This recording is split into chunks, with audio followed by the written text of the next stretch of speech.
నా తెలుగుదేశం జనసేన పక్క కంసాన్ గారు పోటీ చేస్తున్నారు. వైఎస్ఆర్సీపీ పక్క కిలారి రోసయ్య గారు పోటీ చేస్తున్నారు. వీళ్ళిద్దరి మధ్యలో పోటీ ఎలా ఉంటది? గెలుపు ఎవరిది ఉంటది? నేను చిన్నప్పటి నుంచి చూస్తున్నాను.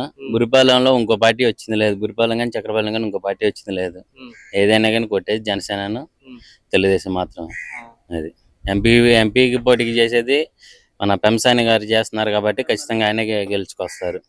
అది అంటే ఆయన కొత్త లీడర్ కింద పెంసాని కొత్త లీడర్ అయినా కానీ పెంసాని అనేది ఒకప్పట్లో బ్రాండ్. అది పెంసాని అనే పేరు బ్రాండ్. ఇప్పుడు దాన్ని కొట్టేది ఏది లేదు. పెంసాని వల్ల వస్తారు. అది మనోహర్ గారు కూడా ఆల్రెడీ ఇంతవరకు చేస్తున్నారు.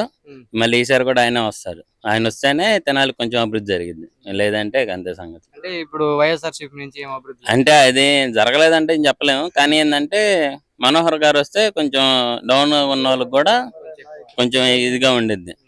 అది అది మనోహర్ గారు అంటే ఇటు తెనాలి నుంచి ఇటు లంకల సైడ్ దాకా కొంచెం సపోర్ట్ ఇస్తాడు ఆయన. ఆయన వైఎస్ఆర్సీపీ పార్టీ వాళ్ళు చేసుకున్నారు కానీ ఇటు ఎక్కువ లేదు, ఇటు రాలేదు. వచ్చినా కానీ ఉన్నట రోడ్ షో చేసి వెళ్ళిపోయారు అంతే. మనోహర్ గారు వచ్చారు, 4 సార్లు మీటింగ్ పెట్టారు. ఇక్కడ అంతా బాగానే ఉండేది. మనోహర్ గారు వస్తే ఇక్కడ డైరెక్ట్ గా ఆయన దగ్గరికి వెళ్ళిపోయి సార్ మా పరిస్థితి అని చెప్పుకుంటా కొంచెం ఇది ఉండేది.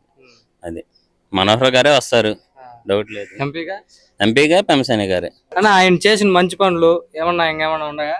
ప్రస్తుతానికి ఇప్పుడు కొత్త కదా ఏం చేయలేం. మరి అంటే మంచి నీళ్ళు ఏదో పిచ్చారు, వాటర్ పెట్టారు అక్కడ, ఏంది వాటర్ పెట్టారు అక్కడ పెట్టారు.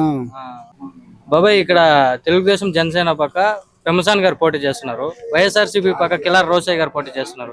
వీళ్ళిద్దరి మధ్యలో పోటీ ఎలా ఉంటది? పోటీ మాత్రానికి భూమసాని గెలుస్తాడు, గ్యారెంటీ గెలుస్తాడు.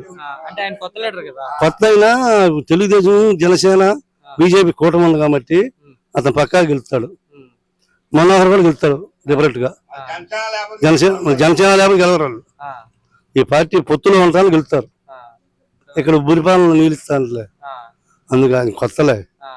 అంటే కూటమి మూలంగా గెలుస్తాను ఊపు, కూటమి మూలంగా ఆయన గెలుస్తారు.